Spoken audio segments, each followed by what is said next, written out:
Bonjour à tous, c'est un plaisir d'être là et de pouvoir présenter quelques éléments sur comment nous mettons en œuvre la génomique à différents niveaux au service de la sélection, donc pour développer des produits, des variétés de blé, de maïs, de tournesol, de colza, des potagères également, qui répondent mieux aux besoins de nos clients, donc des agriculteurs, et aussi des consommateurs. Je voudrais un peu explorer deux axes.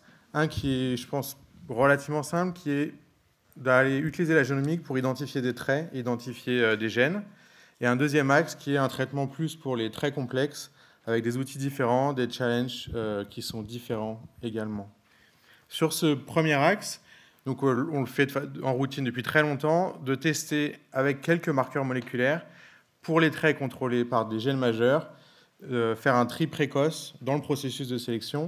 Finalement, le développement de variétés n'est pas très différent du développement de molécules en pharma. On a des millions de candidats au départ et très vite, on a un entonnoir et on essaie de réduire le nombre, sachant que plus on avance dans le process, plus les produits nous coûtent cher. Et donc, on peut facilement, avec des marqueurs moléculaires, éliminer des variétés sensibles à des maladies, sensibles à des insectes. On sait faire un certain nombre de choses sur des critères de qualité, sur le pain en particulier, enfin sur les blés pour la capacité de faire du pain, des biscuits, sur les profils d'acides gras, sur les colzas, sur les tournesols. Et on peut imaginer que c'est évidemment bien plus facile à faire avec quelques marqueurs moléculaires passés en labo que de générer une expérimentation. Par exemple, tester la qualité boulangère d'un blé, ça veut dire pratiquement faire un petit pain, le cuire. Donc vous imaginez, il faut des grains, il faut un process logistique qui est extrêmement compliqué. Alors que pour certains critères simples, avec quelques marqueurs moléculaires, même avec juste un demi-grain, c'est-à-dire dans le début de notre processus de sélection, on va couper la graine en deux, prendre la moitié où il n'y a pas le germe, extraire l'ADN, génotyper et pouvoir très facilement trier et éliminer des variétés qui n'ont aucune chance sur le marché. Donc ça, c'est très standard et on continue évidemment d'avancer, d'imaginer pour ces gènes intéressants, de créer de nouveaux allèles avec de l'édition de gènes. Et on travaille activement sur ce sujet-là, avec bien sûr une contrainte plus forte pour du marquage moléculaire, par exemple trier pour une résistance maladie. On a besoin de marqueurs qui soient fortement associés avec le gène d'intérêt. On n'a pas forcément besoin de l'avoir cloné. Si on veut créer de nouveaux allèles, faire de l'édition de gènes, on a besoin de bien mieux connaître la biologie, d'avoir identifié les gènes. Et donc, on a vraiment besoin de génomique autour de ça. Je voulais illustrer mon propos avec un exemple qui est simple et pour vraiment insister sur le fait que c'est vraiment critique de s'améliorer sur ce point-là, sur ce qu'on appelle le TUYV, donc en français, le virus de la jaunisse nanisante du navet. Donc c'est une maladie des brassicas, donc en particulier du colza, qui fait des symptômes avec des feuilles qui sont un peu rougeâtres. Si vous êtes allé à la campagne en hiver, vous avez peut-être vu des choses comme ça. Il y a un impact très fort de l'ordre de 20-30% sur le rendement.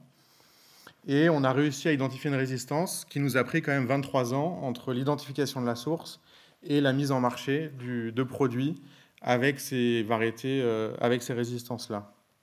Donc vraiment un chemin extrêmement long. Parti d'un projet public-privé en Allemagne tout début des années 90, 20 ans quasiment pour identifier bien caractériser la source, qui était très exotique, donc avec énormément de défauts qui faisaient que ce n'était pas vraiment quelque chose d'exploitable en sélection. Identifier le gène, c'est un virus, donc ce n'est pas forcément facile à quantifier. Donc pas mal de développement génomique pour arriver à quantifier dans les champs des agriculteurs, de nos essais, la présence du virus, pour arriver à mettre en place un produit. Donc 23 ans pour cette histoire, pour un seul gène, et donc c'est en marché depuis 2 ans. On n'a pas du tout de garantie que le gène ne sera pas contourné par le virus d'ici 1 an, 2 ans ou même 6 mois. Donc vraiment, on a un cycle de développement sur ces projets-là qui est extrêmement long, et on est en face d'un contexte où on a vraiment une augmentation des fréquences de ce virus-là, mais d'un certain nombre d'autres, pour une raison de changement climatique. Avec des températures plus élevées, les insectes font plus de cycles. Ils vont par exemple continuer à se reproduire en hiver, donc on a une pression insecte beaucoup plus forte. Et finalement, souvent dans les grandes cultures, c'est différent en potagère, les insectes ne sont pas forcément un problème en eux-mêmes, mais plus pour les virus qu'ils transmettent. Et donc finalement, auparavant, donc en particulier en colza, il y avait des traitements des néonicotinoïdes qui ont été interdits en France l'année dernière, qui servaient à contrôler les pucerons, pas tant parce que les pucerons sont gênants sur colza, mais parce que les pucerons transmettent le virus. Donc si on interdit les produits, les pesticides, on a besoin de trouver des solutions génétiques qui soient durables.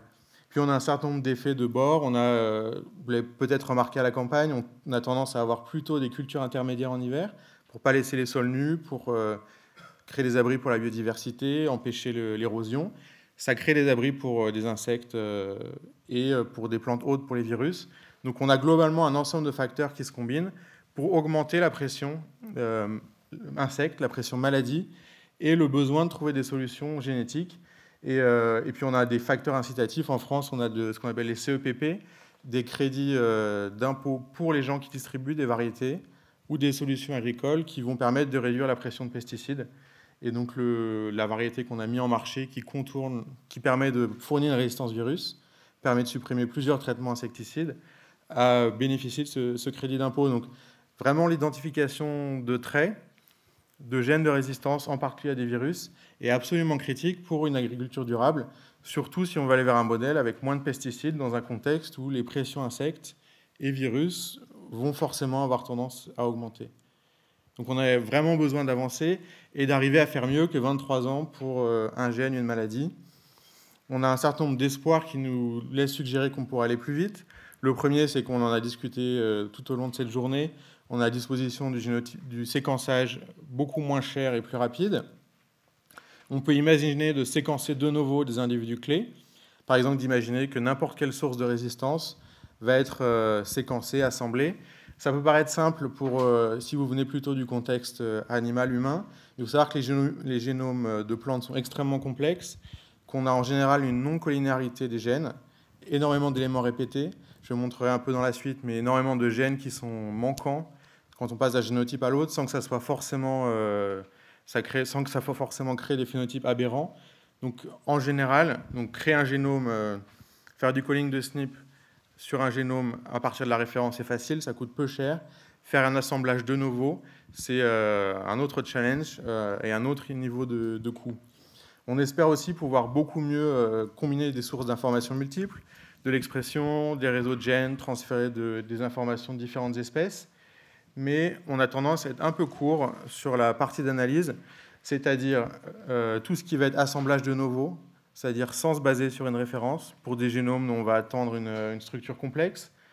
Les génomes qu'on va assembler ou qu'on peut récupérer par la communauté académique ne sont en général pas annotés, ne vont pas avoir de ressources d'expression. Donc on a besoin d'arriver à faire in silico des annotations de novo. Il y a des outils qui existent, mais on ne peut pas considérer que ça soit complètement satisfaisant. Et on passe aussi à un paradigme où on avait par espèce à peu près un génome de référence d'une qualité variable, mais où toute la communauté scientifique avait investi, à un contexte où on a des génomes de référence multiples qui sont relativement différents, et on n'a pas vraiment d'outils ou d'approches satisfaisantes aujourd'hui pour vraiment intégrer ces sources d'informations et arriver à identifier plus vite des gènes d'intérêt. Une des voies que nous explorons, c'est le deep learning, pour arriver à être meilleur sur du transfert d'informations d'un génome vers un autre, avec une difficulté majeure, c'est que c'est très facile d'inventer un algorithme de deep learning qui va refaire quelque chose qu'un outil bioinfo fait très bien depuis 15 ou 20 ans. Et donc on a vraiment besoin de combiner à la fois de l'expertise en machine learning et de l'expertise forte en bioinfo pour identifier les créneaux, les gaps, ce qui ne peut pas être fait avec des technologies bioinfo classiques, pour vraiment tirer un maximum de valeur ajoutée de ces éléments-là.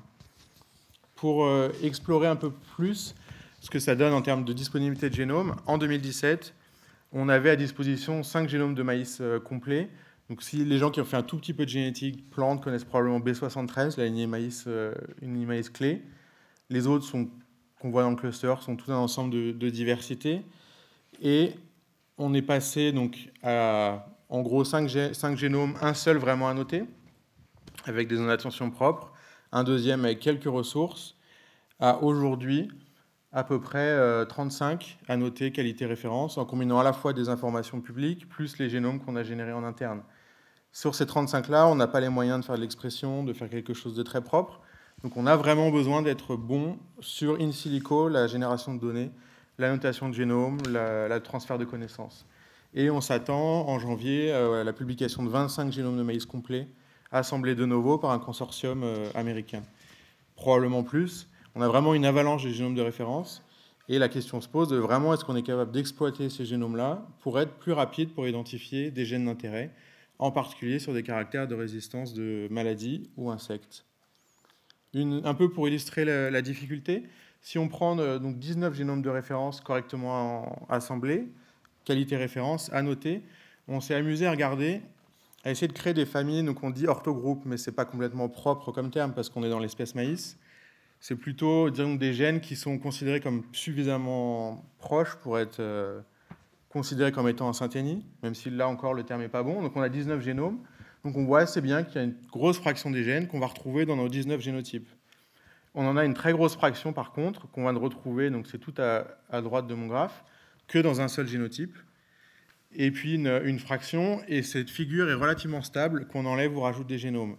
Probablement une très grosse part de ça et des problèmes d'annotation, des problèmes d'assemblage, donc il y a probablement beaucoup de bruit, mais on a un certain nombre d'exemples biologiques où les gènes qui nous intéressent, les gènes qui vont être porteurs de résistance maladie, vont être dans cette fraction présente dans 1, 2, 3, 4 génotypes. Et donc c'est malheureusement cette fraction-là qui nous intéresse, et là où on a besoin d'être bon pour faire du transfert, parce que finalement les génomes qu'on trouve partout, les gènes qu'on trouve partout, ils sont probablement dans notre référence. Donc une ressource, un génome bien annoté où la communauté est largement investie est suffisant. Mais ça ne suffit pas pour notre effort autour de l'identification de traits. Et donc on est vraiment en attente sur cet aspect-là. Évidemment, notre métier est quand même compliqué. C'est que l'essentiel des traits qui nous intéressent sont complexes. Il n'y a pas de gène du rendement, il n'y a pas de gène de tolérance sécheresse. Et on utilise plutôt ce qu'on va appeler la GS, la sélection génomique, pour faire une prédiction de performance à l'échelle du génome, c'est-à-dire utiliser un modèle statistique qui va considérer que chaque petit fragment du génome a une valeur et estimer tous ces effets-là de façon simultanée pour faire une prédiction de performance. Et je présenterai après, on a des résultats vraiment intéressants avec ce genre d'approche.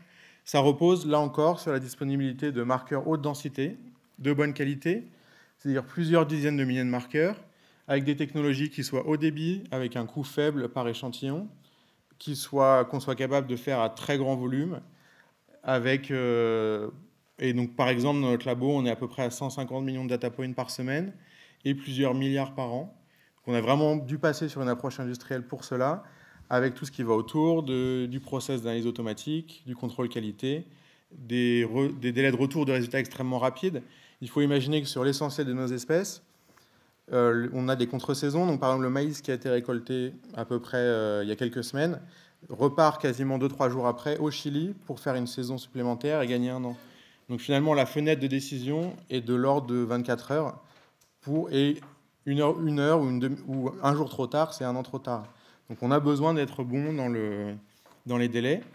Et puis, évidemment, ce masse de données nous crée un certain nombre de problèmes informatiques sur beaucoup trop de données pour tenir dans une base de données SQL classique, des calculs qui sont extrêmement intensifs, donc besoin d'investir sur ces sujets-là.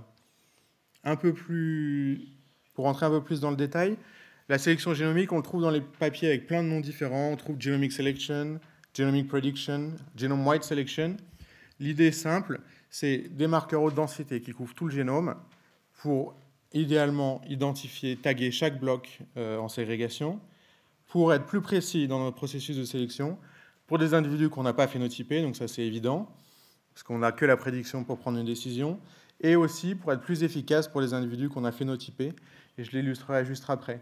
Un point qui est intéressant, c'est que ces technologies-là viennent de la sélection animale, en gros fin des années 90, tout début des années 2000, déployées massivement en bovin à 2007-2008, ça dépend un peu des pays, utilisées très largement en plantes. Et maintenant, on voit ces technologies-là revenir en médecine prédictive sous un nom de polygenic risk score, mais on parle exactement de la même chose, une prédiction de performance totale. Les objectifs sont différents, évidemment, on ne parle pas de sélection, mais on est sur des choses qui sont très proches en termes de cas statistiques, de concepts. Quelqu'un citait Peter Vischer ce matin, qui est quelqu'un qui est maintenant connu en génétique humaine, qui a un parcours de génétique animale sur les bovins essentiellement, à l'origine. On a vraiment un transfert entre les différents domaines de la génétique. Donc pourquoi de la sélection génomique ? Le point sur lequel je voudrais insister, c'est que l'information de phénotypage est très approximative. On a ici sur cet histogramme des corrélations entre des paires d'essais pour du rendement maïs, rendement grain. Vous ne voyez peut-être pas bien l'échelle, mais on est en gros sur une moyenne. On a une très grosse variance, mais on est sur une moyenne à tour de 0,3. C'est-à-dire que quand on fait une parcelle d'essai pour tester une variété, on a une précision qui est quand même très faible. Et on peut imaginer de rajouter le marquage moléculaire en plus pour gagner en termes de précision et bénéficier du fait que l'individu qui nous intéresse a été testé avec relativement peu de moyens, mais ses frères et sœurs ont été testés, ses grands-parents, ses cousins, ses arrière-grands-parents. On peut exploiter toute l'information historique à notre disposition pour être plus efficace. Donc c'est un axe très fort de compétitivité. L'autre qui est critique, c'est qu'on a tendance à avoir des interactions génotype-environnement qui sont extrêmement fortes et qui auraient plutôt tendance à augmenter. Si on regarde, c'est du rendement grain pour du blé en France. C'est des corrélations génétiques entre des paires d'années. Donc si on a une corrélation génétique à 1, c'est-à-dire que les meilleurs individus une année sont aussi les meilleurs l'année suivante.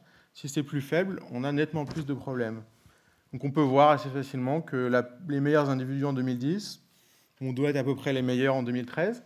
Par contre, si on prend 2007-2008, on a une corrélation très faible, ce qui veut dire que si on se base que sur les données collectées l'année, une année donnée, on a très peu de chances que les individus qu'on a choisis à ce moment-là vont bien se comporter l'année suivante.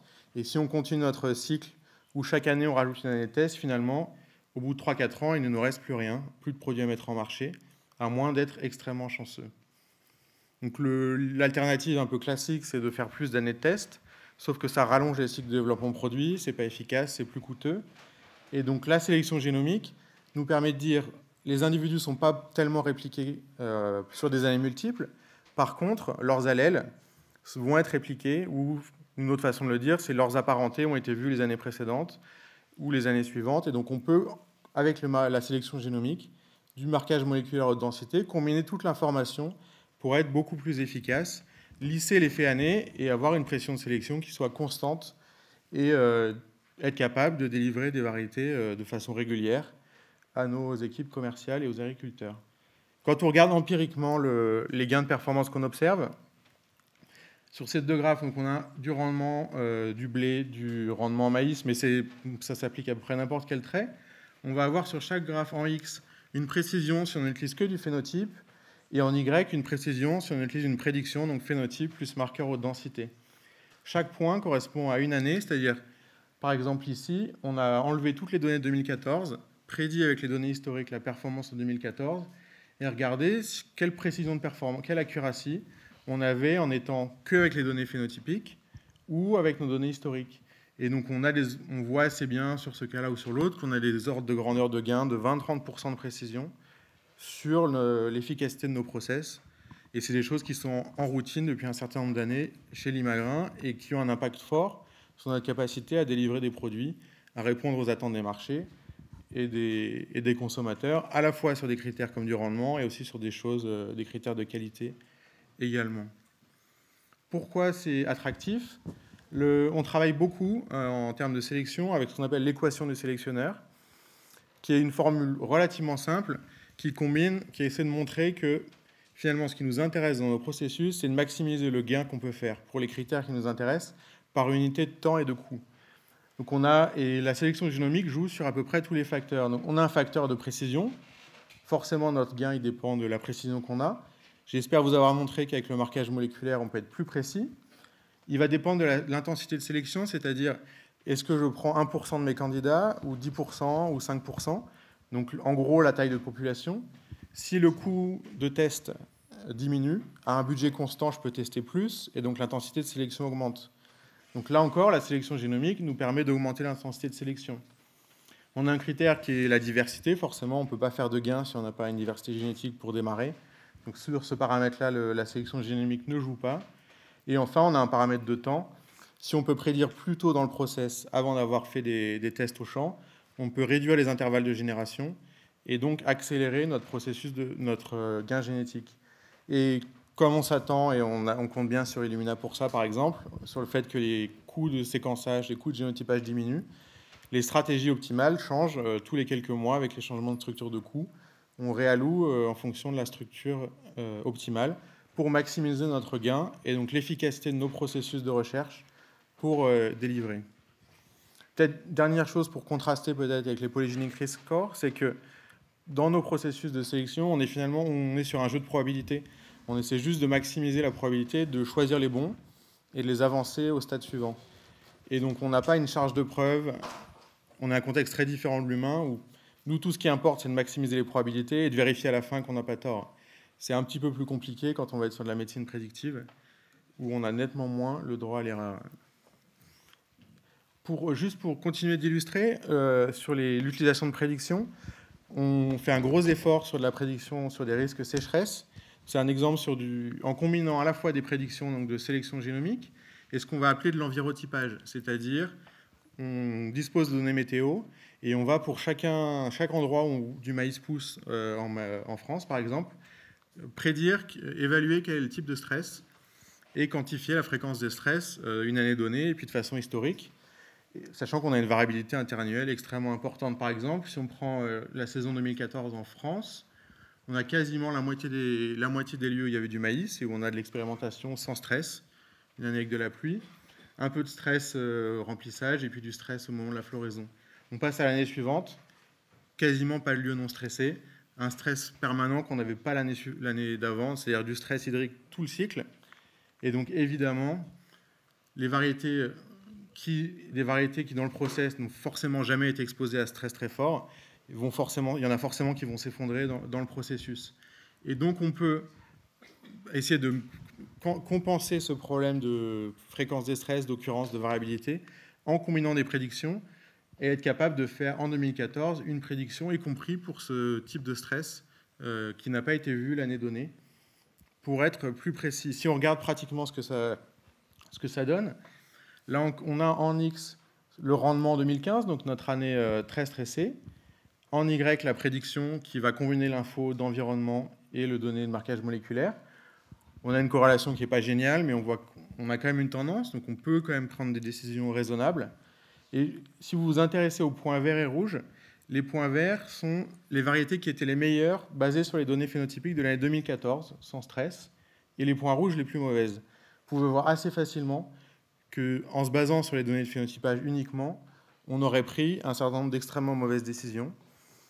Et donc on aurait par exemple lancé un produit commercial, par exemple celui-là, considéré comme très bon, le lancer commercialement, et catastrophe dans les champs d'agriculteurs, problème pour l'image de marque, problème avec nos clients. Donc c'est vraiment critique pour nous d'arriver à utiliser l'information génomique, l'information d'environnement, pour caractériser nos produits. Et on labellise maintenant un certain nombre de produits sur de la tolérance sécheresse, en particulier à l'est de l'Europe, avec l'utilisation de ces technologies de sélection génomique. En termes de challenge, les défis vraiment qu'on a, c'est d'abord un problème d'expertise. Pour tous ces sujets de modélisation, on a besoin d'expertise en génétique quantitative, et c'est à peu près de l'ordre de l'introuvable, et en particulier si vous recrutez des gens à Clermont-Ferrand, et je pense qu'en région parisienne, c'est un peu pareil. Et on est maintenant quasiment obligé de recruter à l'étranger pour trouver des profils qui correspondent à ce qu'on cherche. On a des challenges un peu plus techniques, c'est-à-dire des problèmes de volume de données qui augmentent, de complexité, qui se gèrent mais qui demandent des investissements. Comme je l'ai indiqué, les coûts de marquage, de génotypage ont tendance à baisser. Et donc finalement, on est tout le temps en train de réévaluer les stratégies optimales, ce qui veut dire des changements pratiques sur les programmes de sélection, des réallocations de ressources. Ce n'est pas quelque chose qui se fait facilement ou rapidement. Et puis on bénéficie évidemment d'une réduction de coûts, du calcul et d'algorithmes qui sont de meilleure qualité. Ce que je vous ai montré juste avant sur la sécheresse, le calcul pour faire ce genre de choses nous prenait 3 semaines en 2014, c'est-à-dire qu'opérationnellement, ce n'était pas utilisable. Aujourd'hui, on est à peu près sur 1 heure, et donc on peut imaginer d'utiliser en routine ce genre de choses, et c'est le cas, alors qu'il y a 2014, c'est pas si loin, c'était absolument hors de question. Un dernier point, c'est que finalement, dans ce que je vous ai présenté, il y a un peu deux axes. Un axe qui est très biologie, identification de traits, et l'autre qui est mathématique, beaucoup plus abstrait de la biologie, qui prédit. Et on se doute qu'il y aura forcément un moment où, pour les traits complexes, on saura utiliser l'information génomique, le fait qu'on sait classifier des variants sur une probabilité d'impact, le fait que ce soit dans des gènes, pas dans des gènes. Aujourd'hui, il y a quelques travaux académiques qui suggèrent qu'il y aurait des choses intéressantes à faire, mais il n'y a pas de résultats géniaux. Et on se demande à quel moment on aura vraiment une convergence entre cette approche très bio-info, très génomique, et des approches génétiques quantitatives. Et ça devrait forcément arriver à un moment ou à un autre. Mais on a un peu de mal à se positionner autour de ça. Juste pour finir, 2-3 éléments de contexte. Donc l'entreprise n'est pas très connue. Vous connaissez peut-être les marques grand public qui sont des produits de jardin, comme Close, Villemorin, qui vont être des marques plus grand public.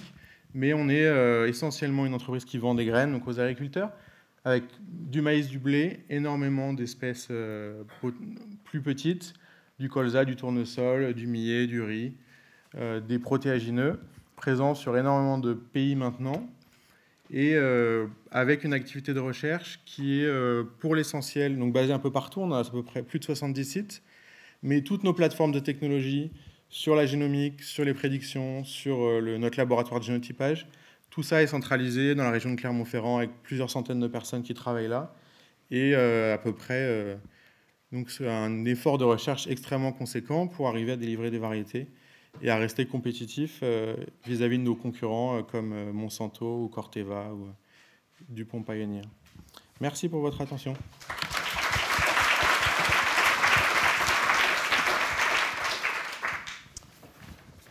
La parole est à vous. Vous avez parlé à un moment d'édition de gènes. Ça veut dire que vous ne craignez pas que les opposants aux OGM assimilent les semences en question aux semences OGM?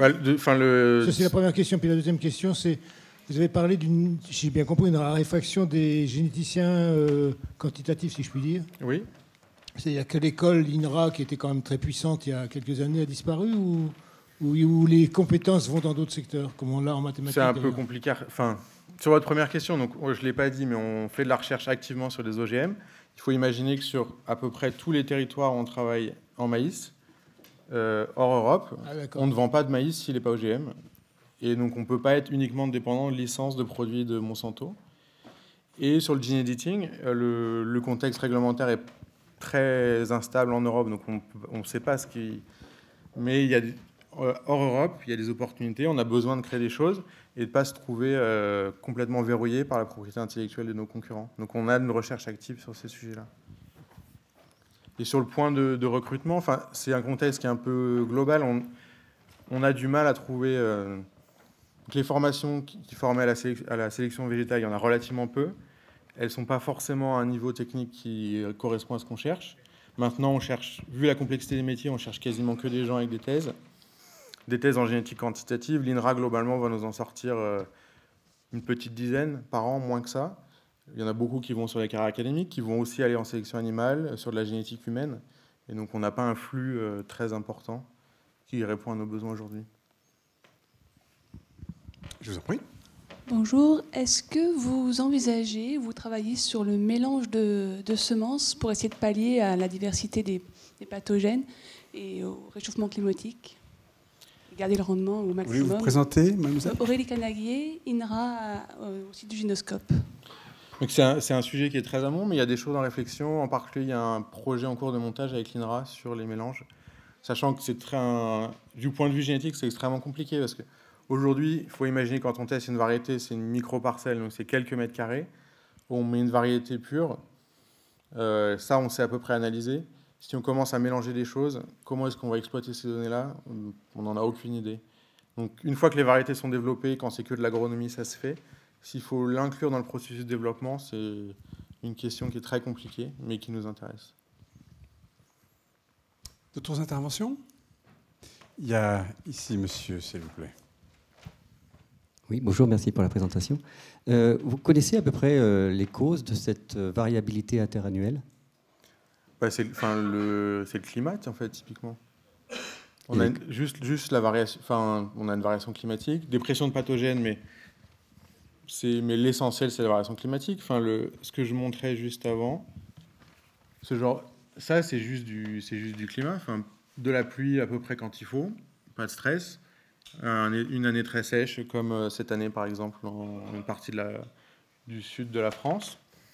Et les sols, la rhizosphère? L'influence de la rhizosphère, par exemple, ça influence ou pas? Les microbiotes à l'intérieur de la... C'est possible. Les travaux académiques sur ces sujets-là ne sont pas clairs du tout. Il y a des gens qui voient les choses quand ils regardent l'influence de la génétique sur le microbiome du sol, mais c'est sur disons de la variation génétique qui est tellement loin de ce qu'on a dans la génétique vraiment élite, plantée chez les champs d'agriculteurs, qu'on n'est pas très sûr que ça soit transférable. Et il faut y voir aussi que avec les intrants apportés par les agriculteurs, le travail du sol, on homogénéise quand même pas mal les conditions. Probablement, si on est sans intrants, on commence à voir des choses finalement l'interdiction des insecticides, ça fait ressortir des choses qui étaient là mais pas visibles. Et donc, il y aura probablement des choses comme ça autour du microbiome du sol. Merci. Comment est-ce que vous voyez l'avenir là, dans votre domaine qui est en pleine expansion, où il se passe tellement de choses? Donc on a plein de chaînes, on a plein de dossiers qu'on avance. Et finalement, nous, donc l'entreprise ne vend pas de pesticides. On est un pur player semences. Et donc l'interdiction des solutions de pesticides, c'est des opportunités pour nous. Ça fait remonter la valeur de la génétique. Et donc il y a plein de sujets intéressants. Ces problématiques virus n'existaient pas tant qu'il y avait des insecticides. Donc il n'y avait aucun intérêt à travailler dessus. Donc il y a plein de sujets et on est convaincu qu'on a un certain nombre de solutions pour aider à compenser les effets du changement climatique. Et c'est vraiment intéressant de travailler sur ces sujets-là. Vous posez des questions sur la qualité de vos données ou est-ce que vous les produisez comme il faut on a une problématique de qualité, mais il faut voir un peu comme dans un processus pharma que les données qu'on génère sont internes. Donc on a des processus. L'essentiel de nos budgets recherche, c'est de l'expérimentation terrain. C'est des millions de microparcelles par an. Et donc, on est organisé pour faire monter la qualité, pour que ces données soient standardisées, rentrer correctement dans les systèmes. Donc, c'est un enjeu, mais ce n'est pas un problème majeur aujourd'hui pour nous. Okay. Une dernière question de madame, avec un micro qui est parti. Allons-y, madame là, devant. Merci pour votre présentation. Moi, je voulais, je ne sais pas si je vais être dans le sujet, mais je voulais poser cette question qui est, est-ce que vous avez des recherches en parallèle à ces recherches que vous faites sur la sélection des graines, sur l'impact que va avoir vos recherches, toutes ces modifications de ces graines ancestrales sur l'être humain, sur les personnes qui justement, à terme, ingèrent les aliments issus de vos graines. Et pourquoi vous pensez que ces modifications auraient un impact? C'est la question. Est-ce que vous avez pensé à aller évaluer? C'est forcément des choses qui sont regardées, mais il faut voir que les variétés qui sont plantées, et c'est le cas depuis la sélection moderne, c'est Vilmorin, c'est le milieu du 19e. Ça fait pas très longtemps. Non, mais ça fait très longtemps. Enfin, les variétés plantées, ça fait très longtemps. Enfin, ça fait très longtemps qu'elles sont issues d'un processus de sélection humain. Donc là où il peut y avoir donc il y a pas, en termes de profil de qualité, il n'y a pas eu de changement de nature. On augmente les rendements, mais et on suit un certain nombre de choses, les taux de protéines, les compositions, les profils de gluten par exemple sur les blés, et ça, on reste dans de la diversité qui est élite, qui est travaillée et qui est mangée par les gens depuis très longtemps. Donc, il n'y a pas vraiment de raison de faire... Moi, je pensais plutôt aux chromosomes. Une augmentation du nombre de chromosomes, une diminution. Vous jouez un petit peu sur non, on joue pas. Tout cela. On joue pas du chromosome reste le même. On joue pas du tout. Un maïs, ça reste un maïs, 10 chromosomes, à peu près 3 gigabases de génome. Il n'y a pas de... on crée pas de nouvelles espèces. Il y a eu des choses faites par l'INRA ou par des publics pour créer le triticale, qui est en gros un seigle plus un blé, il me semble, dans les années 50. Mais ça, on ne travaille pas sur ce genre de choses. On travaille sur des choses classiques. Il n'y a pas de... Merci beaucoup, Nicolas Esliot, pour toutes ces explications.